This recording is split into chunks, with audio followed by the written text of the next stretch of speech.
Itu dulu sempet juga Kak Fadil. Jadi awal yang pas ricuh itu kita sampai niat pengen buat kandang ayam. Siap memimpin dan siap dipimpin. Kayak itu tuh terdengar kayak keren banget gak sih? Iya.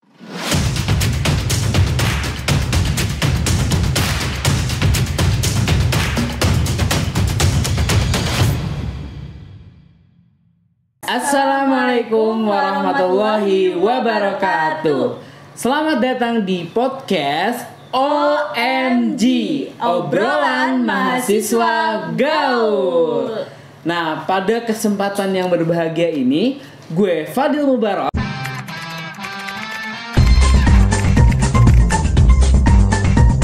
dan Gue Ardila Besti Maharani. selama beberapa menit ke depan kita akan membawakan suatu pembahasan yang sangat seru. Betul. Nah, buat teman-teman jangan lupa nyiapin cemilan karena obrolan kita kali ini pasti seru banget karena kita akan membahas tentang Sosok kepemimpinan dari suatu pemilik kafe yang mana pemilik kafe itu masih bisa dibilang muda dan Betul. Dan dia seorang mahasiswa Amikom Yogyakarta. Nah, sebelumnya Kak Ardila nih, kita kan masih dalam persiapan menuju UTS nih. Kalau Kak Ardila sendiri, apa persiapan menuju UTS? Karena kita belum pernah nih, selama 2 semester belum pernah merasakan yang namanya UTS secara offline. Dan besok banget kita akan ngelaksanain UTS secara offline. Gimana persiapannya Kak Ardila sendiri? Kalau aku sendiri nih, kita kan udah lama banget nih online. Jadi kayak offline tuh agak kaget gitu ya. Jadi lebih mempersiapkan diri aja, kayak belajar buat ngerti materinya. Karena kita sendiri mungkin dijelasin dosen tuh kayak kurang paham juga ya. Ngangong-ngangong gitu. Iya, betul. Nah, untuk besok teman-teman yang akan melaksanakan ujian tengah semester tetap semangat, jangan lupa belajar dan juga jaga kesehatan karena cuaca sekarang itu nggak bisa menentukan kondisi. Nggak bisa ditentuin ya, cuaca kan kadang hujan, kadang panas. Nah, makanya untuk teman-teman yang lagi nonton, yang lagi di rumah, silahkan menjaga kesehatan untuk menjaga kebugaran agar tetap fit terus. Nah, untuk tema podcast kita kali ini adalah apakah Dila? Masih maba tapi udah punya usaha. Nah, ini bener-bener aku sih termasuknya yang sangat keren banget sih. Soalnya karena masih muda, udah punya usaha dan yang menjadi narasumber kita ini adalah orang yang termasuknya masih tadi ya seperti yang tadi karena kita. karena seusia kita juga kan Kak. Iya. Iya betul. Dan dan narasumber kita itu dari Universitas Amikom Yogyakarta. Langsung aja kita panggilin Kak Muhammad Rezki Al-Akbar. Mana tepuk tangannya? Kak Rezki. Silakan duduk.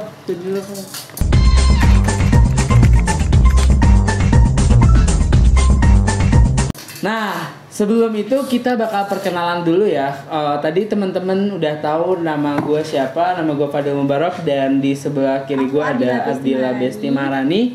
Dan narasumber kita adalah Kak Muhammad Rezki Al-Akbar ya Kak? Iya benar banget, namanya Muhammad Rezki Al-Akbar, biasa dipanggil Rezki. Nah, untuk Kak Rezki sendiri, aku kemarin sempat dengar sebelum bertemu di sini ya, Kak Rezki itu kalau nggak salah kesibukannya itu menjadi salah satu pengurus atau owner di cafe Tresna. Itu ya, bener ya Kak ya? Bener banget. Nah, untuk Kak Rezki sendiri itu sebelumnya kalau nggak salah menempuh pendidikan di Universitas Muhammadiyah Yogyakarta selama 2 semester. Akan tetapi di semester sekarang ini Kak Rezki memutuskan untuk pindah ke Universitas Amikom Yogyakarta. Nah, ini salah satu hal yang unik dan jarang dilakukan oleh banyak orang. Nah, aku mau tanya nih ke Kak Rezki. Boleh. Apa alasan Kak Rezki pindah ke Amikom dari UMY? Alasannya juga kalau menurut Kak Fadil unik nih, menurut aku juga unik gitu loh. Kenapa sampai pindah ke Amikom gitu. Jadi sebenarnya tuh bukan ngejalanin di UMY tuh waktu itu bukan 2 semester Kak Fadil. Jadi bukan. Waktu itu cuma ngejalanin 1 semester doang. Jadi cuma semester 1 doang di UMY, dan waktu itu jurusannya sama yang sekarang saya ambil di Amikom juga. Jurusannya dulu ilmu komunikasi tapi ngambil yang kelas internasional. Jadi gitu. Nah, alasannya itu kenapa pindah gini. Kan awalnya aku ketemu sama Kak Fadil di mana sih? Di Cafe Tresna itu. Oh iya, bener banget. Aku ketemu sama Kak Fadil waktu itu di Tresna. Nah, jadi waktu itu kan kita sempat ngobrol-ngobrol. Ya, kita sharing tentang ilmu komunikasi UMY sama ilmu komunikasi Amikom. Nah, dan aku tuh sangat tertarik banget sama apa yang diomongin sama Kak Fadil. Bukan berarti ngedokterin ya, bukan berarti racun kampus ya? Iya, bukan juga gitu kan. Bukan berarti kampus yang lama juga kurang bagus, enggak. Tapi kayak aku lebih tertarik gitu loh, karena digitalnya menurutnya keren banget gitu. Bener gak sih? Iya, bener. Yang kita rasain bener ya? Iya. Jadi karena Amikom sendiri itu kan juga termasuk ranking 33 dunia juga. Iya, bener banget. Nah, dari situ kan awal sebelumnya tuh ya. Jadi sebelum masuk tuh kalau nggak salah 39 apa 36 gitu. Sebelum masuk nih tahun lalu pas kuliah. Terus sekarang jadi berubah 33 dunia. Wah, jadi kan kayak jadi aku nih nggak sia-sia gitu masuk Amikom. Nah, terus pas kita sharing-sharing, aku sharing sama Kak Fadil, akhirnya di semester kedua akhirnya aku memutuskan buat berhenti karena waktu itu posisinya kan masih ngediriin kafe juga gitu. Nah, jadi kayak susah, masih bingung buat ngebagi waktunya gitu loh. Jadi kayak ada kuliah, terus ada kafe yang harus diurusin, jadi masih bingung gitu loh. Nah, kayak aku daripada bingung, udahlah mending dipilih salah satu dulu gitu loh, belajar buat manage waktu dulu lah. Nah, ngomong-ngomong soal kafe nih Kak, kan kakak itu, Kak Rizky itu bisnis kafe ya? Iya, benar banget. Nah, gimana sih ceritanya dari awal mula kakak ngerintis kafe sampai sekarang itu? Iya, prosesnya kan pasti kan panjang ya. Bener-bener panjang. Jadi gini ya, sebenarnya awal mula berdirinya itu, awal kita tuh rencananya aja perkiraan ada 6 bulan lebih. Rencananya itu kita di tahun 2020. Nah, itu baru rencana doang. Nah, baru ada pikiran gitu ya. Baru ada pikiran. Dan ketika itu di tahun 2020 juga mikir nih kita berunding. Waktu itu sekitar ada 5 apa 6 orang, saya lupa gitu kan. Kalau nggak salah 5, kalau nggak 6 orang. Nah, dan di situ pun kita udah ngerasa gagal. Waktu awal mula pengen ngediriin ya. Jadi kita udah gagal nih. Jadi waktu itu ada rencana pengen gini, tapi nggak sesuai ekspektasi semuanya. Akhirnya ya udahlah, karena nggak sesuai ekspektasi, kita itu hampir pecah waktu itu. Nah, awal mulanya itu yang ngumpulin kita semua itu Rayhan Iqbal. Jadi ada temen aku, salah satu owner Tresna juga. Nah, dia itu yang ngumpulin tim Tresna Coffee. Nah, dia waktu pas sudah hancur kita bubar. Kemudian Rayhan nggak mau nyerah gitu. Dia nggak mau nyerah, tujuan kita pengen ngediriin coffee shop gitu loh. Tapi waktu itu kita masih bingung pengen di mana gitu kan. Akhirnya setelah beberapa lama kita ngumpul lagi. Nah, dan waktu itu keadaannya kita ngobrol-ngobrolnya tuh lewat Zoom. Karena posisinya kita jauh-jauh waktu itu. Dan waktu itu masih COVID juga sih kalau nggak salah. Iya, bener banget. Ya? Waktu itu posisinya COVID dan kita jauh-jauh. Aku waktu itu kalau nggak salah ya, aku itu di Malang, Rayhan itu di Ponorogo, terus temen aku tuh di Ponorogo juga, terus ada juga yang di Jember, pokoknya macem-macem gitu loh. Nah, jadi kita semua itu dilakuinnya pakai Zoom.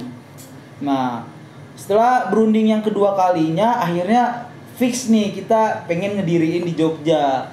Nah, waktu itu juga kita masih belum punya nama. Belum punya konsep segala macem, pengennya gimana. Itu dulu sempet juga Kak Fadil. Jadi awal yang pas ricuh itu kita sampai niat pengen buat kandang ayam.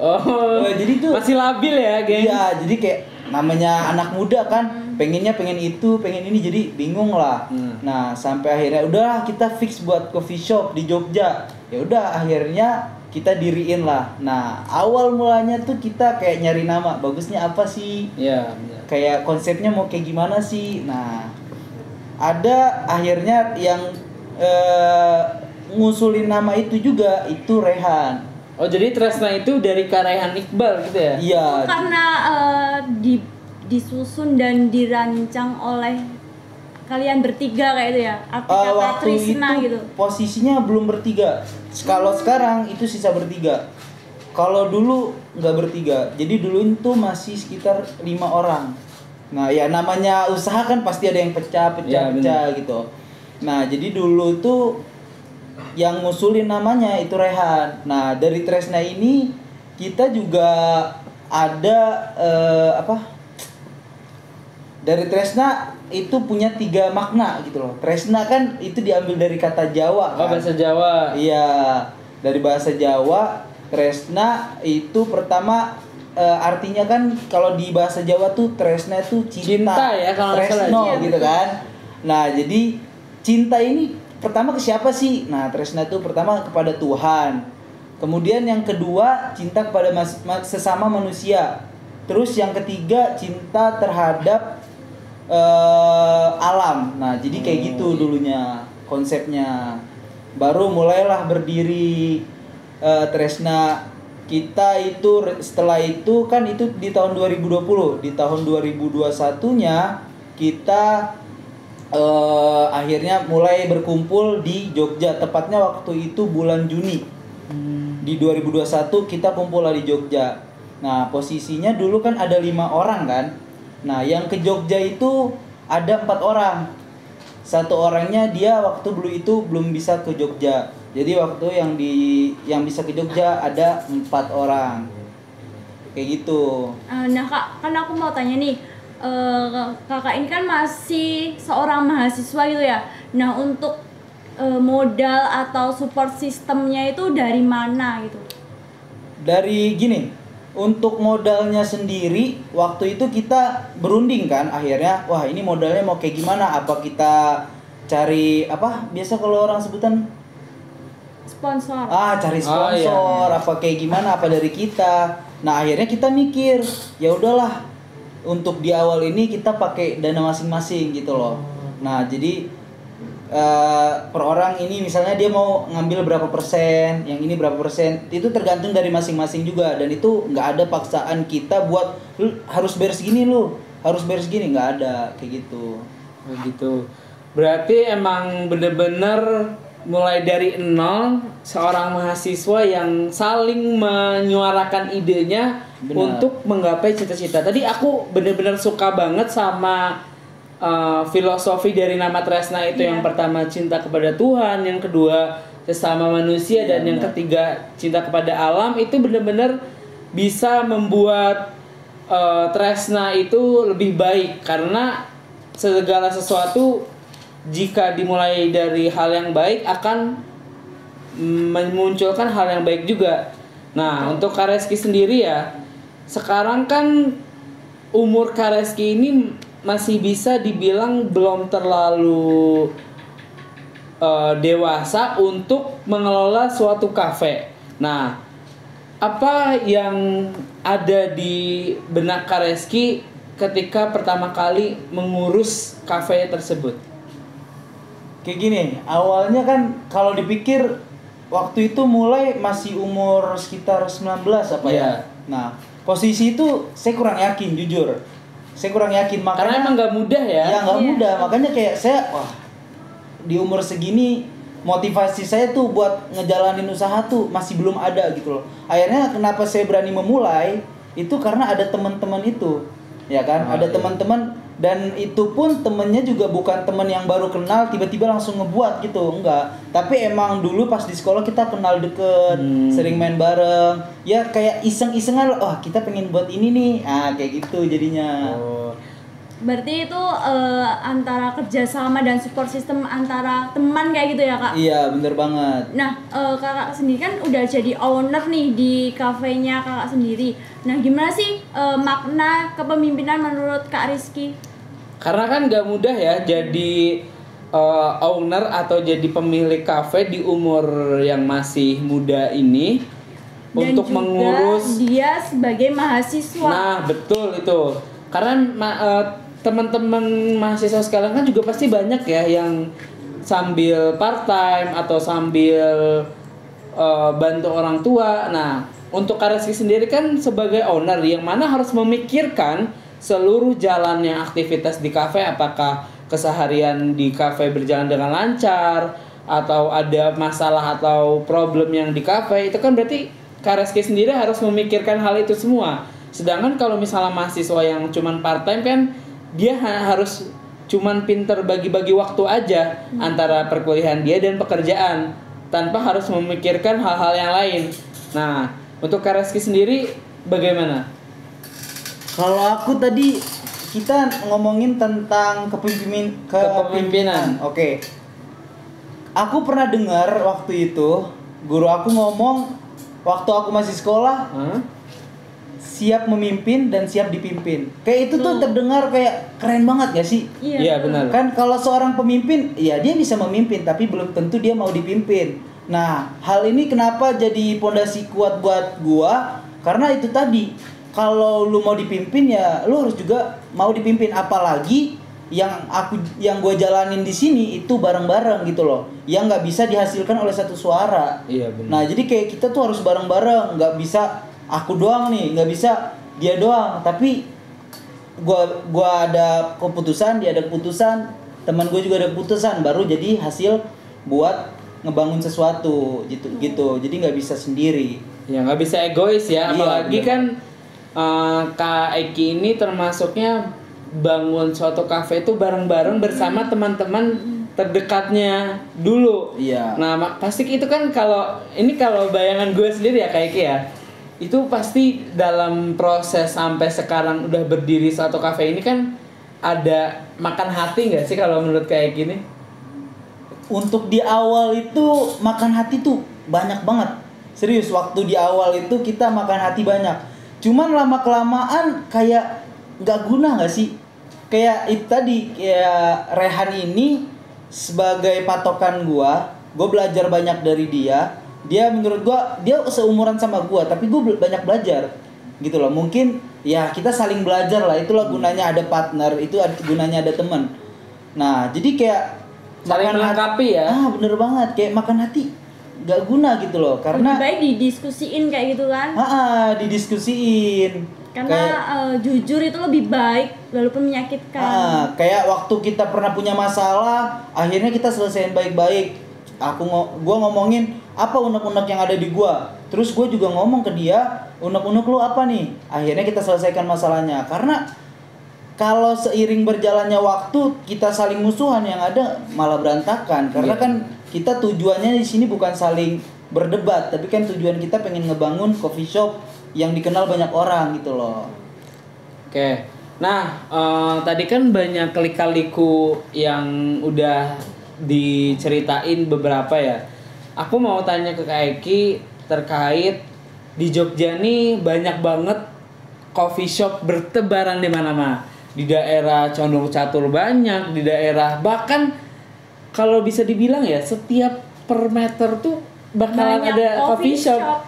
Nah, kalau Kak Ardila sendiri, menurut kakak tempat coffee shop yang enak tuh yang kayak gimana sih? Kalau aku tuh lebih kayak yang ke privat, jadi kayak nggak banyak yang dikenal gitu. Mungkin karena aku tuh jarang suka keramaian kayak gitu ya Kak. Jadi lebih kayak kafe yang sepi kayak gitu. Nah, kalau Kak Fadil sendiri? Kalau aku sendiri malah lebih sukanya yang banyak live musiknya, karena itu bakalan bikin kita semangat. Jadi musik ini emang sehari-hari sering menjadi makanan sehari-hari kita lah ya. Bener banget. Nah jadi cafe yang ada live musik itu bakalan bisa bikin semangat atau menenangkan. Nah kalau aku pribadi aku suka yang kayak gitu. Nah untuk Kak Eki sendiri, menurut kakak ada challenging tersendiri nggak sih ketika pertama kali buat mendirikan Tresna di kota yang mana notabene itu mahasiswa rata-rata dan itu banyak banget kafenya? Kayak gini, awal aku ngedirin kafe itu kan bareng teman. Ya otomatis kita punya teman-teman lain yang ada di Jogja gitu loh.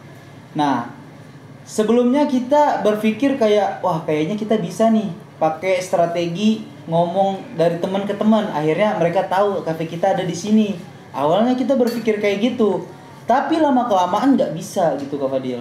Nah karena pasar kita bukan teman-teman kita doang. Pasar kita itu semuanya, semua masyarakat yang ada di Jogja. Nah akhirnya ya aku harus bisa memperkenalkan bahwa di Jogja nih ada gitu loh Tresna Coffee di Timur UKDW.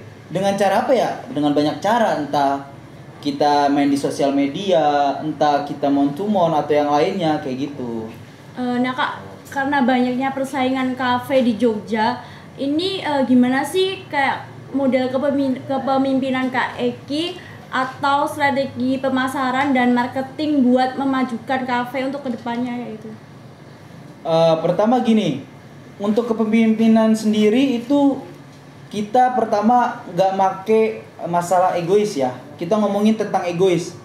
Karena kita kembali lagi tujuan kita ya pengen diriin Tresna Coffee, pengen dikenal banyak orang gitu kan. Nah makanya itu dihilangin dulu. Untuk bukan aku aja, bukan Rehan aja, tapi semua yang ada di situ, tim-tim kita, entah dari baristanya, entah dari siapapun, kita harus samakan tujuan dulu. Nah setelah kita samakan itu, baru kita melakukan strategi. Strategi yang kita mulai itu banyak banget. Sempet kita itu ganti-ganti bisa sampai 4 kali strategi. Mungkin lebih dari itu. Karena masih plan juga.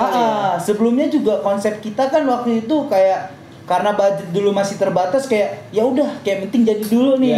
Kan pernah ya Kak Fadil datang awal sebelum direnov itu. Jadi tuh dia cuman ya biasa aja, penting ada dulu kita tuh. Sampai akhirnya wah kita udah punya modal lagi nih. Sampai ada modal lagi ya udah kita renov, kita perbaiki karena kita tujuannya untuk nyaman juga untuk customer kita, untuk Tresna yang untuk pelanggan Tresna yang datang gitu. Kalau temen kayak Ki sendiri ada nggak sih kayak yang ngomongin alah sok banget sih masih semester awal-awal udah diriin kafe, fokus aja tuh belajar kuliah, ntar orang tua lu gimana? Ada nggak sih temen kayak yang kayak gitu? Kalau kayak gitu sih kayaknya pasti ada ya. Pasti ada ya. Pasti ada. Namanya di kehidupan nih ada aja. Ada aja yang nggak suka. Iri ada aja pasti. Cuman itulah yang jadi kayak bahan bakar kita buat tambah semangat ya sih kalau dia. Ya bener banget ya. Jadi kayak wah kita nih dihina nih, kayak aduh Tresna harus lebih bagus lagi lah. Jadi acuan dan semangat ya. Jadi kita tunjukin nih sama dia, wah jangan remehin dong. Bukan berarti kita nggak bisa gitu loh. Aku mikirnya di situ sih. Oh gitu. Keren banget loh, tepuk tangan dong. Tepuk tangan. Nah di Cafe Tresna ini kan pasti Kak Eki punya banyak partner dan ada beberapa karyawan ya. Iya benar. Aku nih termasuknya salah satu yang udah pernah datang beberapa kali ya, aku 3-4 kali lebih ya.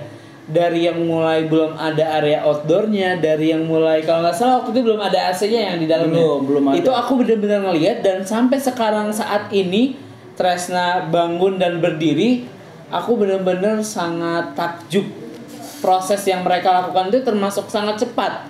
Meskipun ya pasti ada lika-likunya. Benar. Nah, kiat apa yang membangun Kak Eki untuk semangat dalam menyatukan tim kerjanya? Yang kita lakukan pertama saling support udah pasti ya. Saling support. Terus ya nggak lupa juga dari orang tua kita ya kan. Dari support orang tua, teman atau siapapun itu selalu pasti ada yang support kita. Nah itu yang bikin semangat. Contoh kayak kadang Rehan nih yang lagi down, jadi kayak gue yang ngedukung dia, ayo Han kita semangat, ingat tujuan kita. Entah misal gue yang down, dia yang semangatin, jadi kayak ganti-gantian gitu. Oh iya. Nah, saling melengkapi ya. Nah itu enaknya karena kita dari awal tuh kayak ngebangun tim tuh kayak keluarga, meskipun tetap ada profesionalitas ya kata orang. Ya itu sebenarnya cuman hal biasa gitu loh. Tapi kita di awal kita bertemu itu teman gitu loh, dan akhirnya kita kayak keluarga. Ya udah, jadi pada akhirnya nggak ada dendam gitu loh, kayak gitu sih. Iya, memang kalau yang gua rasain sebelumnya ketika pernah waktu liburan semester kemarin itu sempat magang di salah satu perusahaan di Jakarta. Profesionalitas itu sangat dibutuhkan ketika kita sedang berada di dalam dunia bisnis atau pekerjaan. Nah, meskipun kita sedang di dalam dunia bisnis kita teman, tapi kalau di luar itu harus bisa membedakan antara sedang bekerja atau tidak. Tadi agak belibet. Nah, kalau misalnya kita di luar sebagai teman, di bisnis sebagai partner, nah maka kita tuh harus bisa bedain, nggak bisa nyamain. Nah, itu kan yang dinamakan profesionalitas. Nah, untuk Kak Eki sendiri, kira-kira ada nggak sih kayak hambatan-hambatan sama teman-teman, apa kayak Mungkin ada konflik dari konflik. partner kerja. selek gitu loh. Nah, kalau itu- komunikasi lah sih lebih Kalau tepatnya. itu sih pasti terjadi. Karena dari konflik itu kita belajar gitu loh. Dari konflik ya jangan sampai ada lagi konflik itu. Dulu tuh sempet kayak mungkin kita kayak anak kecil ya, kayak diem-dieman. Rehan bilang minta tolong tapi guanya malah diem. Ya udah kayak bener-bener anak kecil gitu loh. Dia pengen minjem motor, gua diem. Ya pokoknya bener-bener berantem lah. Tapi pada akhirnya ada temen gue yang bantuin. Inisiatif dari kita, dari Rehan buat ngembaliin suasana itu, ngembaliin tujuan lagi buat kita ngelakuin ketujuan kita apa gitu loh. Jadi dari teman kita ngobrolin unek-unek apa segala macam, akhirnya kita damai kayak gitu sih. Ini boleh gue minum ya? Iya, nggak apa-apa, aja. Oh iya, kayak gini pernah overthinking gak sih tentang kafe gua nih ke depannya bakal rame gak sih, bakal ada yang datengin terus gak sih, atau bahkan jangan sampai terjadi hal-hal yang gak diinginkan. Tapi pernah nggak berpikir seperti itu? Waktu itu sempet sih, karena kayak gini ya. Kan waktu itu gue kayak mikir gue kuliah, terus gue kerja. Nah terus di situ gue mikir apa gue kerja ini nggak sia-sia gitu loh.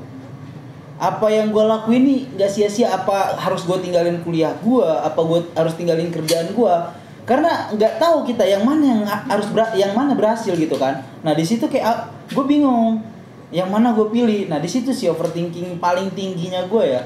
Jadi kayak bimbang, pilih ini atau yang mana ya, kayak gitu. Oh gitu. Nah, untuk teman-teman yang ada di belakang kamera, kira-kira ada yang mau ditanyakan nggak? Mumpung kita punya kesempatan bertemu langsung bersama salah satu owner cafe yang ada di Jogja.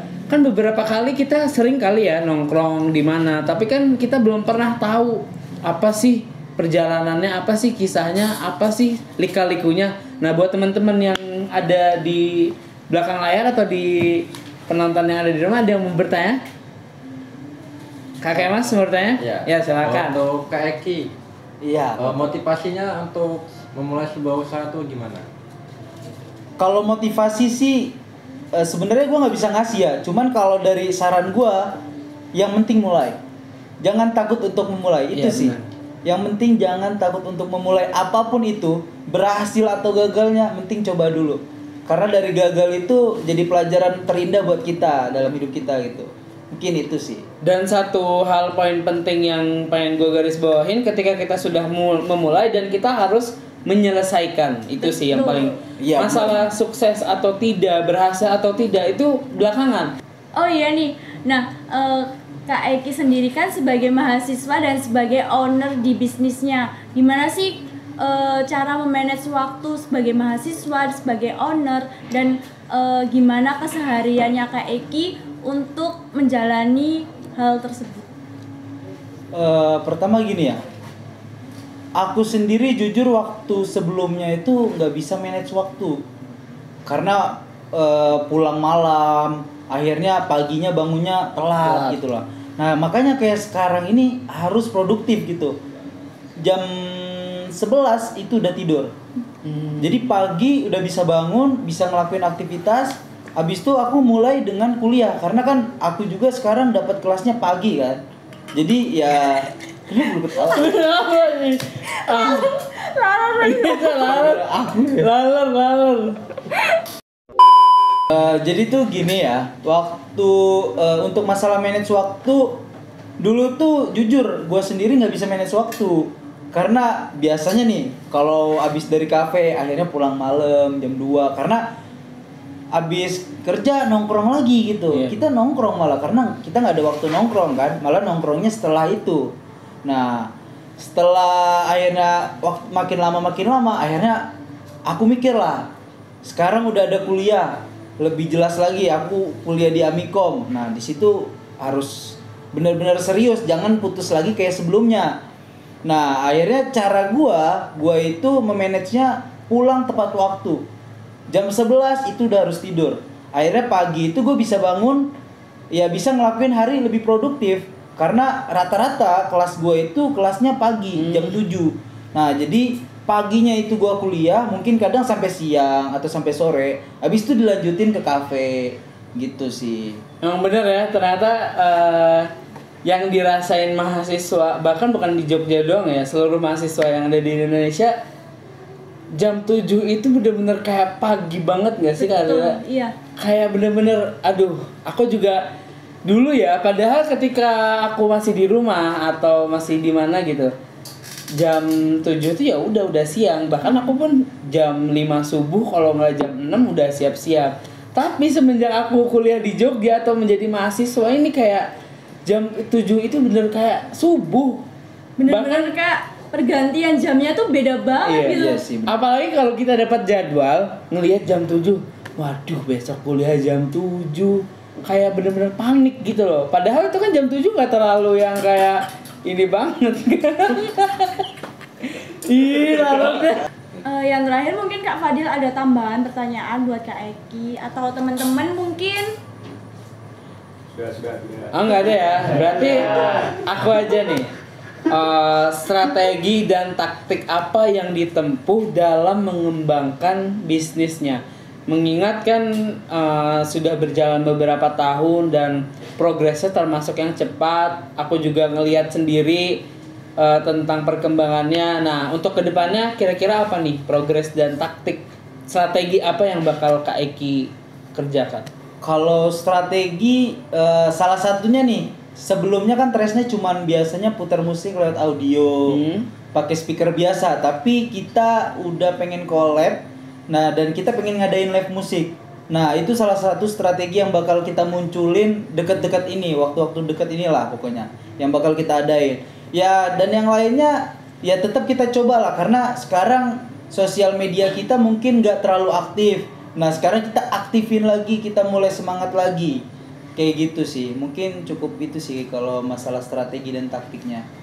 Nah, untuk teman-teman di rumah, setelah mendengarkan tadi penjelasan dari Kak Eki, setelah kita sharing-sharing banyak tentang bisnis dari yang Kak Eki sedang jalankan, mungkin ada motivasi nih untuk tetap semangat, jangan berputus asa dan jangan takut untuk memulai.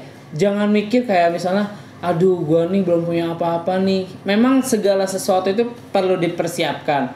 Akan tetapi lebih baik untuk berani memulai meskipun kita belum punya modal, belum punya tempat. Bahkan kayak Ki juga dulu belum punya tempat, gak kepikiran bakal terbangun suatu kafe yang besar, maksudnya sudah berdiri. Nah, mungkin dari Kak Eki sendiri ada nggak sih nasihat-nasihat yang buat teman-teman yang masih bimbang untuk membangun dan menutup di akhir podcast kita kali ini, akan Kak Eki kasih motivasi kali ya buat teman-teman?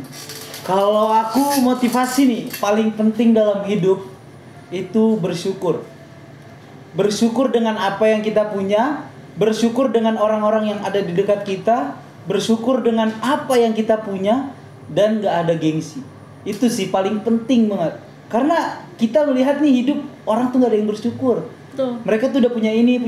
Bukan berarti gue ngomong di sini gue nggak bersyukur ya, atau enggak gue munafik. Enggak. Kita di sini kan gunanya manusia tuh saling mengingatkan. Nah. Cuman itu tadi, kalau penting motivasi paling penting dalam hidup gue itu satu doang, bersyukur. Mungkin itu aja sih Kak Fadil. Nah, tibalah di penghujung acara dari podcast kita kali ini. Banyak pesan-pesan yang perlu kita ambil dan pelajari dan buat motivasi kita untuk berkembang betul. lebih jauh lagi dan untuk memulai apa yang sudah untuk menyelesaikan apa yang sudah kita mulai. Saya Fadil Mubarak dan Saya Reski Al-Akbar. Dan saya Ardila Besti Maharani. kami bertiga pamit undur diri dari podcast OMG, obrolan mahasiswa gaul. Sampai berjumpa di podcast selanjutnya. Bye bye. Bye bye.